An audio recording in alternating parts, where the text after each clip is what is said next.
Bruising on the inside, crying on the out. How worthy I am, I always seem to doubt. What started out as nitpicking turned into subtle name calling. For these types of men, I'm always falling. Trying to analyze who I am as a woman to understand why the only time a man would touch me is when he chokes me. Don't get me wrong, choking is very kinky. But not being able to swallow is how you decided to leave me. Dragging me off the bed with your hands, hitting my back on the bed frame, and down on the floor I land. Wrapping a charger cord around my neck, wondering if my breath will leave my body, is what I wonder next. Knocking a hole in the wall and then telling me it's my fault. Staying up late nights, the many nights we fought. Swinging a bat at me like you were trying to hit a home run. You would finish off the job if I said I was done. All I wanted was a long-lasting relationship. Just to have a two-parent home is what I was hoping to build. It's your fault. You made me this way. If you leave me, I'll kill myself, so please just stay. I'm sorry. I'll get help. Just stay by my side is what you used to say. And I stayed to the point of me losing my mind. Was it worth it? How did you feel when I took out that knife and pressed it up against my skin? Because I wanted it to end. Because being dead was way better than spending the rest of my life locked up in hell.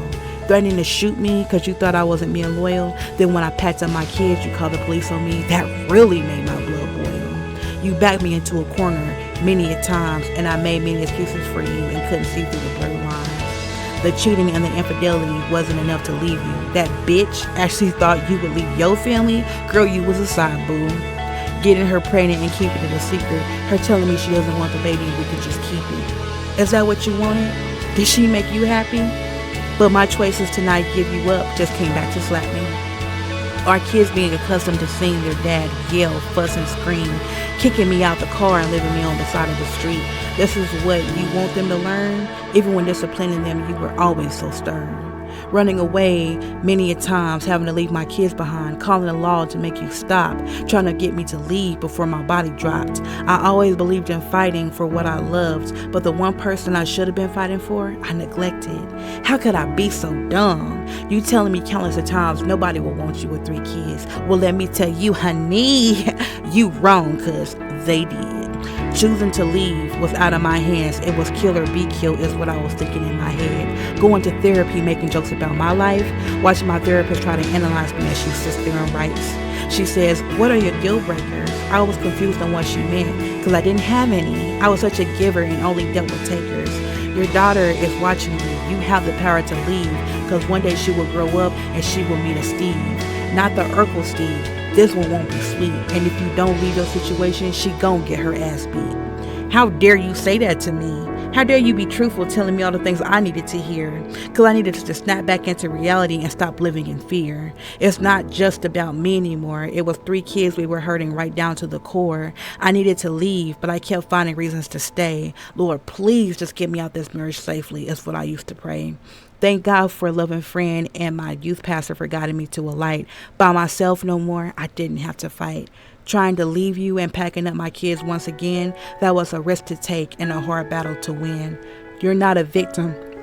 I don't know why you're going to leave.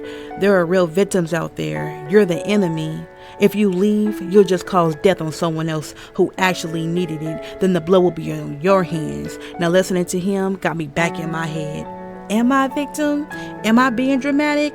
Trying to run me off the road with his automatic? Just let me go. This is so embarrassing.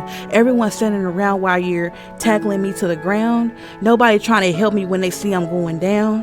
Why did I stay for so long? Why didn't I leave? When his mom told me I was a ruby and he needed to treat me as such, and he looked at me and said, I can't do that. It's when I should have known his heart I couldn't touch. 3,287 days I dealt with your physical, mental, and emotional abuse. After you told me I wasn't good enough, after 6 months is when I should have cut you loose. Now here I am, bruised face, broken body, everybody gathered around me as usual, but only this time for a different occasion.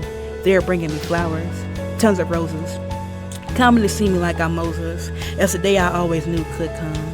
You beat all the sense I had out of me until I had none. Now everyone is paying their respects to me as I lay here in this casket because I stayed too long and watched you blow a gasket. 1 pastor, 3 kids without a mommy and a daddy. This is so hard to believe. But all of this could have been true if I never chose to leave.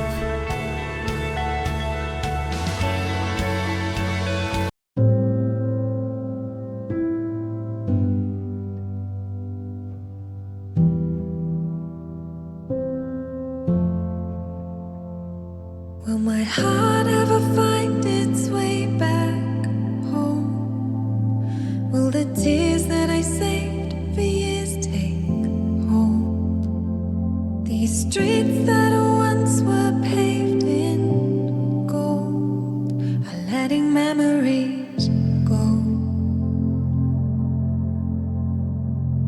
into